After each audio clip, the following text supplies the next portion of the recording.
আজ থেকে 537 বছর পূর্বে 1407 শকাব্দের 23শে ফাল্গুন 1486 খ্রিস্টাব্দে দোল পূর্ণিমা তিথিতে এই ভারতবর্ষের মাটিতে পশ্চিম বাংলার মাটিতে ওই নদিয়া জেলার নবদ্বীপ ধামে সচি মায়ের কোল আলো করে এসেছিল আমার গৌরহরি। নিমবৃক্ষের তলায় জন্ম নিল বলে অদ্বৈত আচার্যের স্ত্রী সীতা ঠাকুরানী নাম রাখলো নিমাই। আমাদের কলিজীবের আয়ু কত গো? ও বাবা আয়ু কত? 100। কিন্তু বাবা দুর্ভাগ্যের বিষয় আমার গৌরহরি এই ধরাধামে লীলা করেছেন মাত্র 48 বছর। মাত্র 24 বছর গৃহলীলা, 24 বছর সন্ন্যাস লীলা। 1407 শকাব্দে আবির্ভাব হলো, 1431 শকাব্দে যখন 24 বছর বয়স হলো উনি তখন বর্ধমান জেলার কাটোয়ায় কেশব ভারতী মহাশয়ের কাছে সন্ন্যাস মন্ত্র গ্রহণ করলেন। তখন গিয়ে তার নাম হলো শ্রীকৃষ্ণ চৈতন্য মহাপ্রভু। বলিয়ে শ্রীকৃষ্ণ চৈতন্য মহাপ্রভু কি? শ্রীকৃষ্ণ চৈতন্য মহাপ্রভু কি? শ্রীকৃষ্ণ চৈতন্য মহাপ্রভু কি? আমাদের মতো মূর্খ কলি হতে জীবকে উদ্ধার করার জন্য আমার গৌরহরি নেমে এলেন। আমার গৌর নিতাই যদি কৃপা করে না এসে এমন সুন্দর নাম যদি প্রচার না করতো, আজকে এমন সুন্দর বৃন্দাবনে বসে যে আমরা নাম আস্বাদন করছি এটা পারতাম না। সবই আমার নিতাই গৌরের কৃপা। তাই মা, আমার নিতাই গৌর ছাড়া তো কিছুই এ জগতে নেই। তাই নিতাই গৌরকে মায়েরা যারা ভালোবাসে একটু জোরে উলুধ্বনি দেন দেখি। আমার গৌরে লোরে এই সোনার ওমা গৌরহরি কোথায় এসেছে গো? সোনার নদিয়ায়। নদিয়ায় ক কেজি সোনা পেয়েছে যে সোনার নদিয়া? সোনা আছে? সোনা আছে। আরে গৌরহরি এসেছে আর গৌরহরির গায়ের বর্ণটা ছিল কাঁচা সোনার মতো, এই জন্য সোনার গৌর বলতো। আর সোনার গৌর এসেছে বলে সোনার নদিয়া বলে। কোন নদিয়া? আবার বলে সোনার নদিয়া। আরে এই নদিয়া আমরা কেন যাব? ভক্ত যেখানে ভগবান সেখানে। আমরা যদি সবাই মিলে যেতে চাই, হ্যাঁ 10টা লরিও কম পড়ে যাবে যা লোক আছে। কত খরচা হবে? আর দুই ভাইকে যদি ডেকে নিতে পারি নিতাই গৌরকে, একটা মারুতি করলে চলে আসবে, কম খরচায় কাজ মিটে যাবে। তা যাবো কেন? সবাই মিলে ডাকলে আসবে না? জোর দিয়ে ডাকতে হবে তবে তো আসবে। হরি আজ তো কত আনন্দের দিন, তোমাকে আমরা পেয়েছি, তুমি নাম গাইছো ও গৌরহরি। আচ্ছা আমাদের মধ্যে কেউ কি তোমাকে কিছু বলেছে যার কারণে তুমি মনে ব্যথা পেয়েছো? ও গৌরহরি তোমার কি কোথাও আঘাত লেগেছে? বলো না। তুমি যদি এমন করে চোখের জল ফেলো আমাদের কি ভালো লাগে? বলো না কি হয়েছে তোমার? তুমি কাঁদছো কেন? যেই না গৌরহরির কাছে ভক্তরাও, ভগবানের কাছে ভক্তরা স্থির থাকতে পারে, তারাও সবাই কাঁদছে। মনে হয় কেউ তোরা কিছু বলেছিস যার কারণে আমার গৌরহরি মনে ব্যথা পেয়েছে তাই এমন করে কাঁদছে। আবার কেউ বলছে মনে হয় তোরা নামের মধ্যে এই নামের ঘরে নৃত্য করতে করতে গৌরহরি কোথাও আঘাত করে ফেলেছে। আর যখন সবাই একসঙ্গে নৃত্য করে কেউ কি আর হুঁশ থাকে কোথায় গিয়ে পড়ছে? মনে হয় কোথাও আঘাত করে ফেলেছিস, সেই আঘাতের জন্য আমার গৌরহরি কাঁদছে। এই চিন্তায় ভক্তরা যখন সবাই কাঁদতে বসে গেছে, সবার চোখে জল এসে গেছে, আমরা বুঝি আঘাত করে ফেলেছি, গৌরহরি আর থাকতে পারলেন না। কারণ ভগবান সব সহ্য করতে পারি, ভক্তের নয়নের বাড়ি ভগবান সহ্য করে। তাই ভক্তদের কণ্ঠটা গৌরহরি জড়িয়ে ধরেছে, জড়িয়ে ধরে আরো জোরে জোরে কাঁদছে, চিৎকার করে কাঁদতে কাঁদতে বলছে, কি বলছে? কাঁদিয়া কহে পুনো, কান্দিয়া কহে পুনো, ভিক মোর বুদ্ধি, ভিক মোর বুদ্ধি, অভিমানে উপাক্ষিনু আমার কানো গুণানি, অভিমানে অভিমানে অভিমানে উপাক্ষিনু আমার কানু গুণ নিধি। আমি কি করলাম? গৌরহরি চিৎকার করে করে কাঁদছে আর বলছে, বাবা এটা একটু মন দিয়ে শোনো, এই দুটো লাইন বোঝা লাগবে, এটাই হচ্ছে আসল ভাব, পুরো লীলার বিষয়বস্তুর সার অংশ। বলছে কাঁদিয়া কহে পুনো, কাঁদিয়া মানে কাঁদছে, কহে মানে বলছে, পুনো মানে বারবার একই কথা বারবার বলছে, পুনরাবৃত্তি করছে। কি? ধিক মোর বুদ্ধি, নিজের বুদ্ধিকে ধিক্কার দিচ্ছে। ছি এ আমি কি করলাম? ছি ছি ছি ছি। কি করেছে? অভিমানে। মায়েরা মান করেন তো? মান করেন? ও মা মান করো, হ্যাঁ কি না জোরে বলো, তাড়াতাড়ি বলো। হ্যাঁ, যে সমস্ত মায়েরা মান করো না আর যে সমস্ত মায়েরা কম কম করো, সবাইকে বলে যাচ্ছি জোরে বেশি বেশি করে মান করবে। বাবা বলে এমনিতেই ঘরে আর টেকা যাচ্ছে না, এই মেয়ে আবার শিখিয়ে দিয়ে যাচ্ছে বেশি করে মান করবে। মনে রাখবে মা, যে নারীর, নারী মানে বুঝো তো, বাহ, যে নারীর মান নাই সে নারীর মান নাই। মানে বুঝলে? একই কথা দুবার বলেছি তাও বলছে হ্যাঁ। না বুঝলে বুঝেছিস তো? হ্যাঁ, হরি বল হরি বল। যে নারীর মান নাই, যে নারী অভিমান করতে পারে না, সে নারীর মান নাই, সে নারী মান পায় না, সম্মান পায় না। নারীর হচ্ছে মান সর্বস্ব ধন। তাই বলছে অভিমানী উপাক্ষীন, আমি মান করে উপেক্ষা করেছি কাকে? কানু গুণনিধি। কানু গুণনিধি মানে কৃষ্ণকে। বলছে ছিছি আমি কি করলাম? আমি সামান্য মান করে আমার বধূ কৃষ্ণকে উপেক্ষা করলাম। কার কথা? কথাটা কার? গৌর হরি। গৌর হরি কৃষ্ণকে পাবে কি করে যে উপেক্ষা করবে? আরেকটু গভীরে ঢুকতে হবে বাবা। কার কথা গো? গৌর হরি টৌর হরি মাথা থেকে বার করে দাও, যা শুনেছো বার করে দাও। শুধু এইটুকু লাইন শোনো যে ছি ছি ছি আমি কি করলাম? সামান্য মান করে আমার প্রাণবধূ কৃষ্ণকে উপেক্ষা করলাম। কার কথা? এইবার দুটোকে মেলাও। বাবা বলেছে গৌর হরি, তোমরা বলছো রাধা রানী, তার মানে কথাটা রাধা রানী বলছে কে? গৌর হরি। এইবার চিন্তা করে দেখো, দাপর যুগে রাধা রানীর বলা কথা কলি যুগে দাঁড়িয়ে গৌর হরি বলছে। বলছে কি করে? তার মানে রাধা রানীর ভাবটাই তার মধ্যে এসে গেছে। কারণ গৌর হরি একা নয়, বহিরঙ্গেরাই অন্তরঙ্গে শাম, দুই মিলি এক হলো গৌর গুণধাম। গৌর গুণধাম দুই মিলে এক হলো আমার গৌর গুণধাম। না না, গৌর হরি একা নয়, একা নয়, ওই রাধা কৃষ্ণ যুগল মিলিত হলো। তাই এবারে রাধাও আছে কৃষ্ণই আছে। কখনো কখনো গৌর হরির মাঝে রাধা ভাব আসতো, কখনো কখনো কৃষ্ণ ভাব আসতো। তার মানে আজকে কার ভাব এসেছে? রাধা রানীর। বাহ সুন্দর। এই যে বাবা আমার কথাগুলো আপনারা বুঝতে পাচ্ছেন, আমি সবসময় সহজ ভাষায় বলি যাতে সবার বোধগম্য হয়। কারণ কীর্তনটা কোথাও যদি একটু বুঝতে না পারি, পরক্ষণে গিয়ে বুঝতে আবার অসুবিধে হবে। তাই আমার কথা যে আপনারা বুঝতে পারছেন, এটা দিয়ে আমি ধন্য হয়ে গেলাম। তা আজকে রাধা রানীর ভাব এসেছে তো, চলুন এবার যাবো আমরা বৃন্দাবনে। পদকর্তা রাধা মোহন দাস ঠাকুর আমার গৌর লীলা অনুসারী বৃন্দাবনের লীলা বর্ণনা করছেন। বৃন্দাবনে গিয়ে আমরা আস্বাদন করব রাধারানী কেন মান করলেন। মানের কারণটাকে এমনি এমনি তো কেউ মান করে না। কেন মান করলেন, কিভাবে কৃষ্ণকে উপেক্ষা করলো, কিভাবে কৃষ্ণ ফিরে এলো, পুনর্মিলন হলো, আমরা আস্বাদন করব, যাব বৃন্দাবনে। তো মায়েরা কারা কারা বৃন্দাবনে যাবে না একটু হাত তোলো। সর্বনাশ, এই জঙ্গলের পথ ধরে কি আমি একাই যাব? ওমা কোনটা খারাপ, কান খারাপ না মন খারাপ? হ্যাঁ আমি কিন্তু বলেছি কে কে বৃন্দাবনে যাবে না হাত তোলে, এটাই তো পরীক্ষা। মানে যে যে চিন্তা করছিল কে কে বাড়ি যাচ্ছে দেখি যেতে হবে। এই দিদি মেয়েটার বয়স কত হবে বলতো? চোখে ব্যামো এসে গেছে, পরিষ্কার দেখতেও পাই না, সামনে বসলে ভালো। এই চিন্তা সব চলছে মনে মনে। এখন হাত তুলতে বলেছে, না তুললে বলবে কীর্তন শোনেনি ঘুমিয়ে পড়েছে, যাতে তুলে দিই। কি বললো দেখা দরকার নেই, তুলে দিলেই হবে।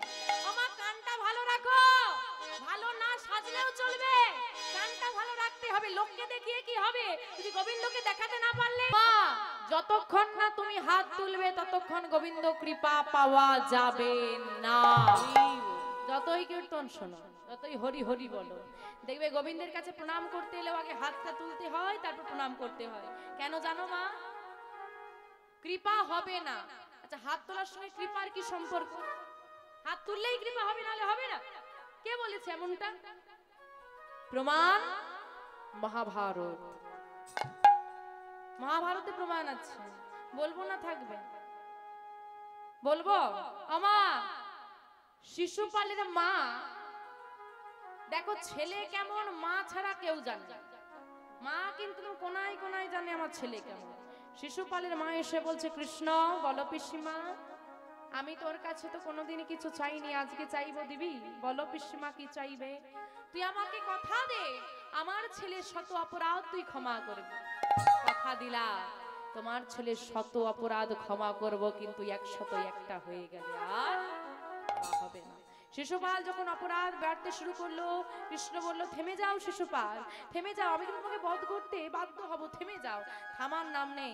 যখন 100 অপরাধ পেরিয়ে গেল, সুদর্শন চক্র দ্বারা শিশুপালকে হত্যা করলো ভগবান। সুদর্শন চক্র যখন ফিরে এলো, খুব ক্রোধ নিয়ে এসেছিল, তো ভগবানের আঙুলটা কেটে গিয়েছিল। সবাই শিশুপালকে দেখতে গেল, কিন্তু কেউ খেয়াল করেনি ভগবানের আঙুলটাও কেটে গেছে, সেখান থেকেও রুধিরপাত হচ্ছে। দেখেছিল একটা মেয়ে যার নাম দ্রৌপদী, সে সেই আঁচলটা ছিঁড়ে আঙুলটাতে বেঁধে দিয়েছিল।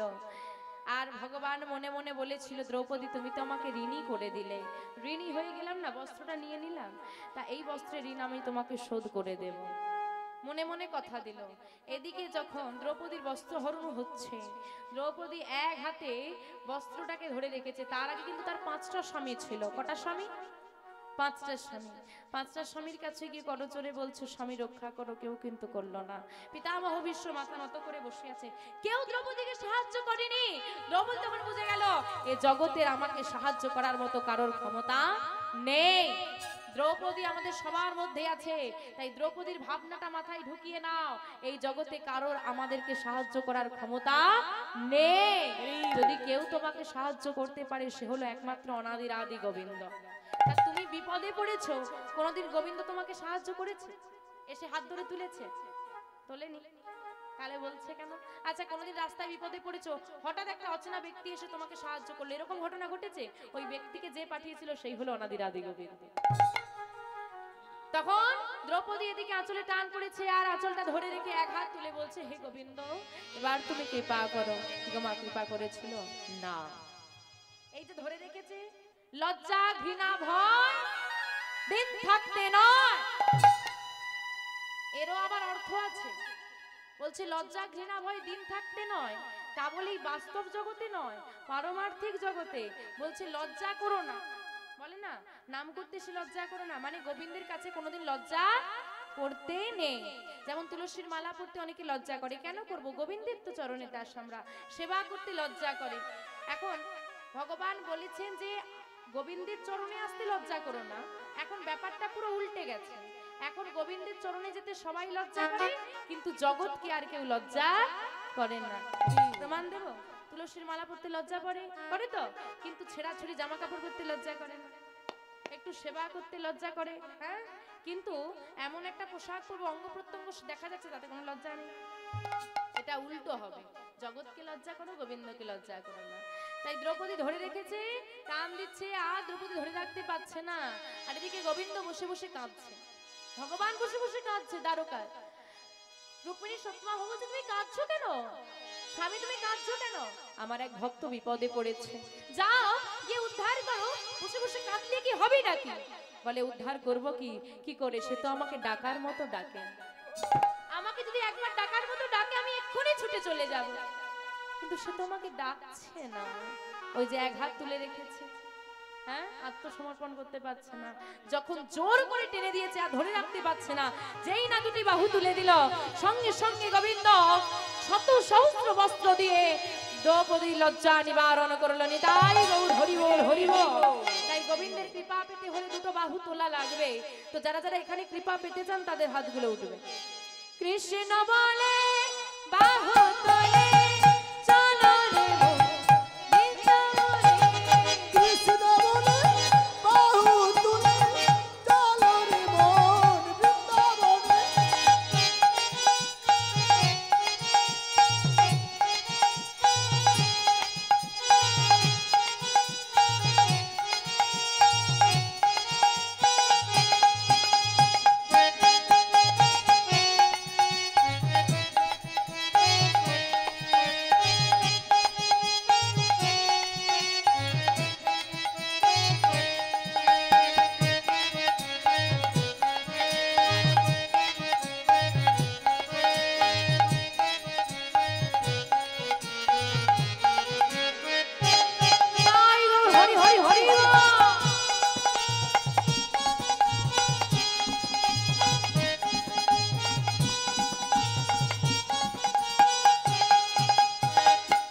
নাই কোনো ভয়, নামে আছে শুধু জয়। এ নামে নাই কোনো ভয়, এ নামে আছে শুধু জয়।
বৃন্দাবনে প্রভাতকালে ভগবান শ্রীকৃষ্ণই আমার যশোদানন্দ দাদা বলরামকে সঙ্গে নিয়ে রাখাল বালকদের নিয়ে ধেনুবৎস নিয়ে চলেছে গোচারণে। আজকে গোচারণের পথে বেরিয়েছে গোবিন্দ। আর যেই না গোচারণের পথে বেরিয়েছে মা, আজকে সকালবেলাতেই একটা অঘটন ঘটে গেল। গোবিন্দের মনে রাধারানীর কথা মনে পড়ে গেছে। আর প্রিয় মানুষের কথা যেই না মনে পড়েছে, আর কিছুতেই গোবিন্দ আর গোচারণে যেতে পারছে না। মন তো চলে গেছে রাধারানীর কাছে, কিন্তু আমি যাব কি করে? দাদা আছে, কিছুতেই যেতে পারছে না। চতুরের শিরোমণি কানাই দাদাকে ডেকে বলছে, দাদা, ও দাদা, বল ভাই, আমরা প্রতিদিন এই পথ ধরে গোচারণে যাই, আজকে যাবটের পথ ধরে গোচারণে যাব, চলো। ভাই যখন বলেছে আচ্ছা তাই চল। সবাই মিলে যাবটের পথ ধরে গোচারণে যাচ্ছে। যাবটে জটিলা নিবাস, আর জটিলা মন্দিরেই থাকেন আমার রাধারানী। এইবার গোবিন্দ যেই না যাবটের সম্মুখে গেছে, ওই মুরলী ধ্বনি করেছে। যেই না মুরলী ধ্বনি করেছে আর রাধা নামে বাঁশিটা বেজে উঠেছে, রাধারানী আর ঘরে থাকতে পারলেন না। এত কাছে বাঁশিটা বাজছে, চল দেখি সবাই। সখীরা সবাই মিলে ছুটতে ছুটতে এসে সদর দরজায় দাঁড়িয়েছে। ঘরের বাইরে যাওয়া যাবে না, ঘরের শাশুড়ি ননদিনী আছে কি না, জটিলা কুটিলা, ঘরের বাইরে বেরোনো যাচ্ছে না। সদর দরজায় দাঁড়িয়ে দেখছে, ওই তো গোবিন্দ চলে যাচ্ছে। এখন রাধারানী যেই না সদর দরজায় দাঁড়িয়ে গোবিন্দকে দেখছে, গোবিন্দ রাধারানীর পানে তাকিয়েছে, ওই তো রাধারানী। আর রাধারানীর পানে তাকিয়ে হাসছে। গোবিন্দ কি করছে? হাসছে। আর এটার নাম কি? কেশ। কেশে হাত দিচ্ছে, হাসছে আর কেশে হাত দিচ্ছে। এই ললিতা, বধূ আমাকে দেখে এমন অঙ্গ ভঙ্গি করছে কেন বলতো? হাসছে, কেশে হাত দিচ্ছে, আবার হাসছে, কেশে হাত দিচ্ছে। মাগো, রাধারানী যত সখী ছিল তার মধ্যে সব থেকে চতুর সখী হচ্ছে ললিতা, সব থেকে চালাক। এইবার ললিতা বলছে, বুঝতে পারছিস না, তোর বধূ তোকে বলছে আমার জন্য কেশর কুঞ্জ সাজা। সত্যি? আরে তুই জিজ্ঞেস কর কখন আসবে। রাধারানী তখন ইশারায় জিজ্ঞেস করছে, কথা তো বলা যাবে না, বধূর সঙ্গে তো দাদা আছে, দাদা আছে না, আবার দূরে আছে, চিৎকারও করা যাচ্ছে না। ইশারায় জিজ্ঞেস করছে কখন আসবে। ওই বধূ বলে দিচ্ছে, এই যে গোচারণে হবে, গোচারণে যাচ্ছি, গোচারণের খেলা শেষ করে। এই বলে বধূ চলে গেছে। আর রাধারানীর মনে আজকে খুব আনন্দ, কারণ বাবা, যাকে ডেকে পাওয়া যায় না, যাকে ডেকে পাওয়া যায় না, সে যদি নিজে বলে তোমার ঘরে আসবো, সে যে কত আনন্দ। রাধারানী সখীদেরকে ডেকে বলছে, সখী রে, আজকে আমার বধূ নিজে মুখে বলেছে আমার ঘরে আসবে, এমন দিন আমার জীবনে বুঝি আর কোনোদিন হবে না। কত করে তাকে ডাকি, সে ধরা দেয় না। আজকে নিজ মুখে বলেছে আমার ঘরে আসবে। গোচারণের খেলা শেষ হবে গধূলি বেলায়, আর গধূলি বেলাতেই আমার বধূ আসবে। তাহলে আজকে গধূলি বেলায় কেশর কুঞ্জে হবে রাধা স্বামীর যুগল মিলন। এই কথা রইল। সখীরা বলছে, আরে শোন না রাধে, দেরি করিস না, কাজ করতে করতে কখন যে সময় চলে যাবে বুঝতে পারবি না। ঠিক বলেছিস, এক কাজ কর, তোরা সবাই মিলে কুঞ্জ সাজা। বলছে বেশ, তুই তাহলে এদিকের কাজগুলো কর, আমরা কুঞ্জ সাজানোর ব্যবস্থা করি। কি করেছে মা? সখীরা সবাই মিলে বৃন্দাবনের পথে পথে ঘুরছে, আর গোবিন্দের জন্য পুষ্পটা চয়ন করছে। ফুল না পেলে পূজা হবে কি করে? অদ্ভুত একটা বিষয়, বৃন্দাবনে যদি আপনি আজও যান, আজও আজকের কথাও বলছি, দেখবেন সব গাছের ডালগুলোর মুখগুলো নিচে। অদ্ভুত একটা বিষয়, মানে যে গাছেই ফুল হবে, ফুলগুলো উপর দিকে নেই, সব নিচের দিকে, মাথাটা নত। এখান থেকে শিক্ষা নেওয়া উচিত আমাদের। একটা গাছ, সে মাথা নত করে আছে কেন না, এই পথ ধরে বৈষ্ণব যাবে, হ্যাঁ, সাধুগুরু বৈষ্ণব যাবে, আমাদেরকে বৈষ্ণবকে দেখলে কি করতে হয়? মাথাটা নত করতে হয়। ওই যেমন বৈষ্ণব বন্দনা যখন গাওয়া হয়, একটা লাইন গাওয়া হয়, বৈষ্ণব দেখিয়াছে বা নানো আয় মাথা, হাড়ির কোদালে তার কাটা যায় মাথা, গাওয়া হয় না? কিন্তু আপনি যে সমস্ত বইয়েতে বৈষ্ণব পদাবলী লেখা আছে, আপনি খুঁজে দেখুন, কোথাও পাবেন না এই লাইনটা। যে কোনো নেই, কিন্তু গাওয়া হয়। তাহলে এটা রচনা কে করবে? চাণক্য নাম শুনেছেন? যারা ইতিহাস পড়েছেন, কৌটিল্য বা চাণক্য, ওই চাণক্য শ্লোক এটা, তিনি এটা লিখেছিলেন, সেটাই বৈষ্ণব পদাবলীতে যোগ করা হয়েছে। তার মানে এখান থেকে কৌটিল্য নাম হয়েছিল, কূটনীতিবিদ ছিলেন বলে। তার মনে কূট থাকতে পারে, সে কিন্তু বৈষ্ণবকে শ্রদ্ধা করতে, এর থেকে প্রমাণ পাওয়া যায়। যে বৈষ্ণব দেখে মাথা নত করো, এই পথ ধরে বৈষ্ণব যাবে, মাথা উঁচু করব কি করে? আমরা মানুষ হয়ে মাথা উঁচু করি, কিন্তু একটা গাছ হয়েও মাথা নত করে রেখেছে। আমাদের শিক্ষা নেওয়া উচিত। আমরা যখন মন্দিরের পাশ দিয়ে যাই, বৈষ্ণব ছাড়ো, আমি এখনকার জেনারেশনের কথা বলছি, যখন মন্দিরের পাশ দিয়ে যায়, একটা নতুন প্রণাম এসেছে, কেমন একটু দেখাবে কেউ? বাহ, সুন্দর। মানে গোবিন্দের প্রতি ভক্তিটাও এখন এক আঙ্গুলে বন্দী, এক আঙ্গুলে প্রণাম হয়ে যাচ্ছে। না জানি আর কত কিছু বেরোয়। কেন মাথাটা নত করা যায় না? তুমি বাইক নিয়ে যাচ্ছ, দরকার কি? মাথাটা নত করে দাও। গোবিন্দ মাথা উঁচু করে দাঁড়ানো চলে না, নিচু করে দাও। একটা বৃক্ষের ফুলও মাথা নত করে রয়েছে, আমরা পারি না। কারণ মনে রাখতে হবে মা, মাথা নত করতে কারা জানে জানো? এই গ্রামের সব থেকে বড় লোক আমি। কোথাকার 2 টাকার বৈষ্ণব এসেছে, দাঁড়িয়ে দাঁড়িয়ে ভিক্ষা করছে, তার চরণে আমি মাথা নত করবো? অহংকার, অহংকার করো না। যে ব্যক্তির মনে যেদিন অহংকার এসে যাবে, জেনে নেবে সেদিন থেকে তার পতন রচনা হয়ে গেল। মনে রাখবে মা, যে গাছে ফল বেশি তার মাথাটা কেমন থাকে, আর যে গাছে বাবা ফল নেই তার মাথা কেমন থাকে? যার মধ্যে যত আছে, যত ভক্তির সঞ্চার, যত মানবিকতার সঞ্চার, যত বিবেকের সঞ্চার, যত জ্ঞানের সঞ্চার, ভারী তো মাথা নত থাকবে। যার কিছু নাই সে মাথা উঁচু করে থাকবে। মনে রাখবে মা, দেখবে যদি হতে হয় উঁচু, আগে হও নিচু। তীর দেখেছো? তীর যত পেছন দিকে টানা যায়, ততই সামনের দিকে সে এগিয়ে যায়। তাই তুমি যত নিচু হতে পারবে, ততই তুমি উঁচুতে উঠতে পারবে। মনে রাখবে, আমি তর্কে ওর সঙ্গে জিততে পারলাম না বলে আমি হেরে গেলাম বা মানুষের কাছে ছোট হয়ে গেলাম, এমনটা কখনোই ভাববেন না। অনেকে ঝগড়া করে, দেখবেন ট্রেনে বাসে তর্ক করেই যাচ্ছে, যেন সেই ঠিক। ওই পাশের মানুষগুলো কিন্তু দুজনকেই খারাপ ভাবে। এগুলো শিক্ষা নেই। সমাজে বেরোতে হলে কিছু শিক্ষার প্রয়োজনীয়তা আছে, কিন্তু বর্তমানে আমাদের মানসিকতাটা এত নিচে নেমে গেছে বাবা। তাই একটা ছোট্ট দৃষ্টান্ত, একটা মানুষ অ্যাক্সিডেন্ট হয়ে পড়ে থাকলে আগে মানুষ তুলে নার্সিং হোমে দিত, কি দিত না? দিত তো। এখন অ্যাক্সিডেন্ট হয়ে পড়ে থাকলে কি করে? আগে ছবিটা তুলে তারপর নিয়ে যাবি। ও বেটা মরে যায়, ছবিটা তোলাটা বেশি দরকার। এই হচ্ছে আমাদের সমাজ। তাই বলছি বাবা, তুমি তর্ক করো না। যদি মনে হয় সে ভুগছে, হ্যাঁ তোমারটাই ঠিক না, পাশের মানুষটা বলবে, সবাই জানে ভুল কোনটা ঠিক কোনটা।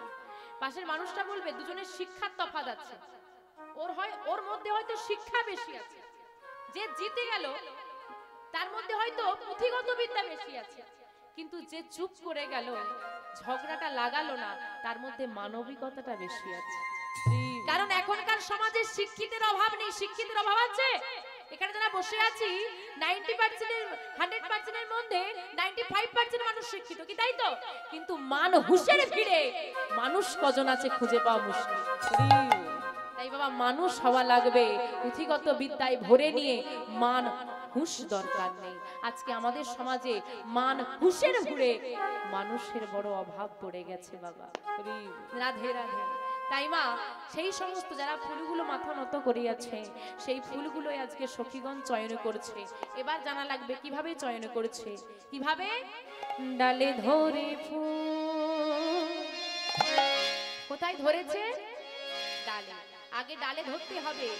ধরিলাম ডালে, তুলিলাম পাতা, কহু তুলসী কৃষ্ণ কথা, কৃষ্ণ কথা শুনিলাম কানে, শত কোটি প্রণাম বৃন্দা দেবীর চরণ।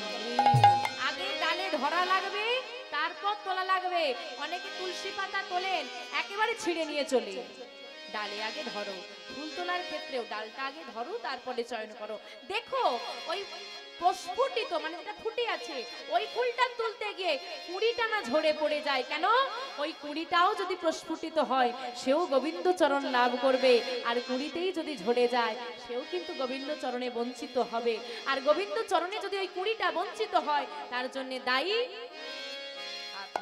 তাই মনে রাখতে হবে অপরাধ নয়।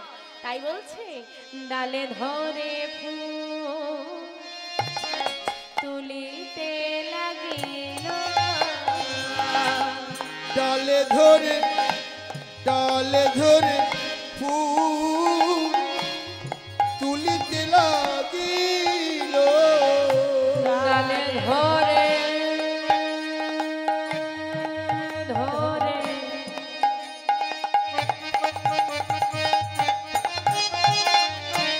ডালে ধরে ফুল ডালে ধরে ডালে ধরে ডালে ধরে ফুল তুলিতে লাগিল,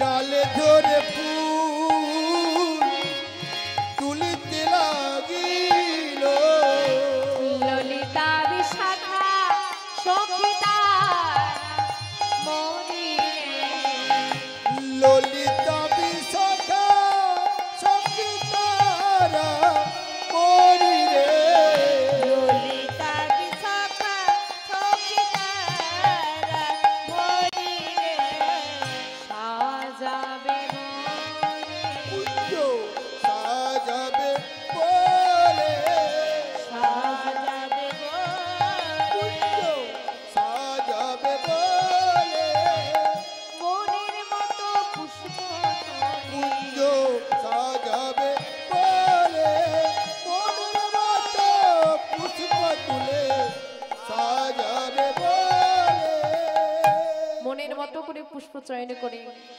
সুন্দর করে বধুর জন্য কুঞ্জ সাজিয়ে ধূপ দিবাদি জেলে গোবিন্দের জন্য মালা গেথে নিজে সুন্দর করে সেজেছে রাধা রানী।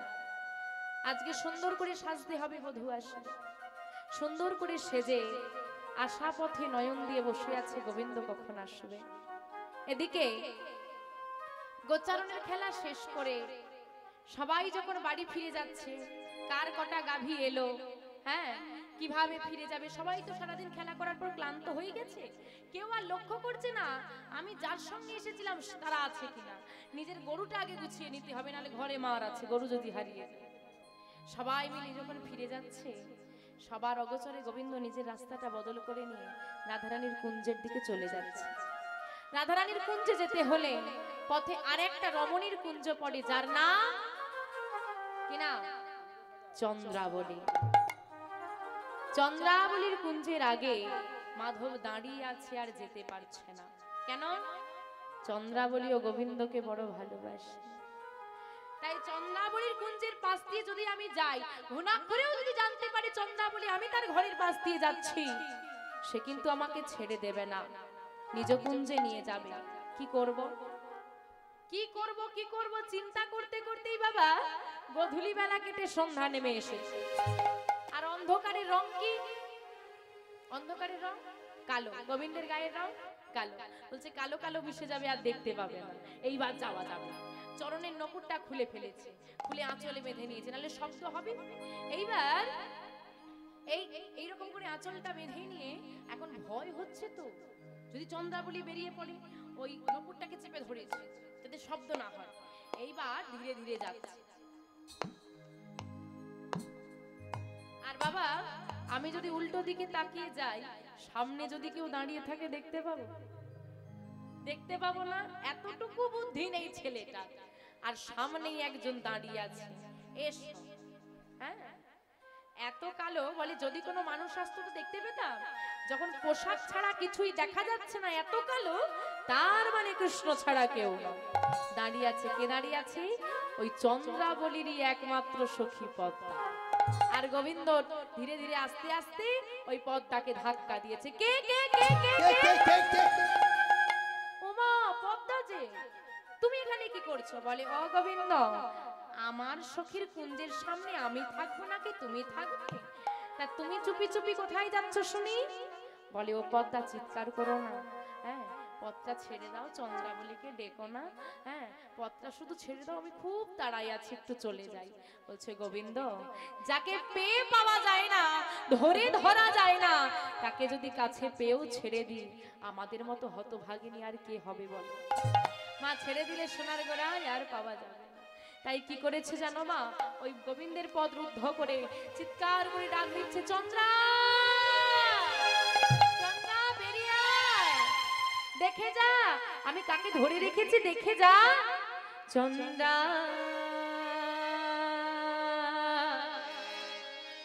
চাঁদ দেখবি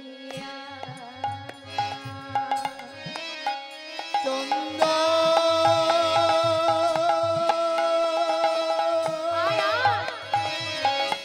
চাঁদ দেখবি চন্দ্রা চাঁদ দেখবি চন্দ্রা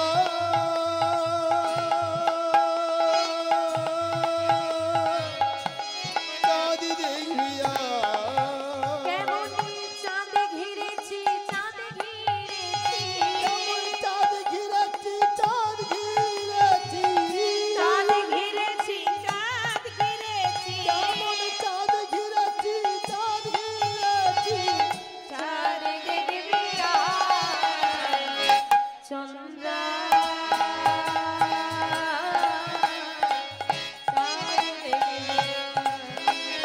তাই গৌর হরি হরি হরি হরি বল। চাঁদ দেখবি চন্দ্রা চাঁদ দেখবি তাড়াতাড়ি করে চন্দ্রাবলী ঘর থেকে বেরিয়ে এসেছে। কি হয়েছে, এমন সন্ধ্যার সময় ডাকাডাকি করছিস কেন? এই কি মাধব? মাধবকে দেখে গলবস্ত্র হয়ে দাঁড়ালো চন্দ্রাবলী। হে মাধব, হে কৃপাময়, হে করুণাময়, আমার কুঞ্জ তুমি গ্রহণ করো। কতদিন কত কাল আশা নিয়ে বসে আছি তোমাকে সেবা দেব বলে, কিন্তু আমি এমন হতভাগিনী, তুমি কোনোদিন আমার ঘরে আসোই না। আজকে যখন এসেছো, আবার কুঞ্জ গ্রহণ করো। কিন্তু মা গোবিন্দ কি পারবে আজকে কুঞ্জ গ্রহণ করতে? সেও তো বাধ্য, সে তো কথা দিয়ে এসেছে একজনকে। ভক্তাদিন ভগবান ভক্তের কাছে করজোড়ে বলছে, চন্দ্রা বিশ্বাস করো, আজ আমি পারবো না, তবে আমি তোমাকে কথা দিচ্ছি, আমি তোমাকে কথা দিচ্ছি, আমি একদিন এসে তোমার মনোবাসনা পূর্ণ করব, তবে আজ তুমি আমাকে ছেড়ে দাও। চন্দ্রাবলী বলছে, মাধব তুমি একদিন এসে আমার মনোবাসনা পূর্ণ করবে, আমি মেনে নিলাম, কিন্তু ওই একদিন, তোমার ওই একদিনটা আসার আগে যদি আমার এই দেহ ছেড়ে প্রাণ পাখিটা চলে যায়।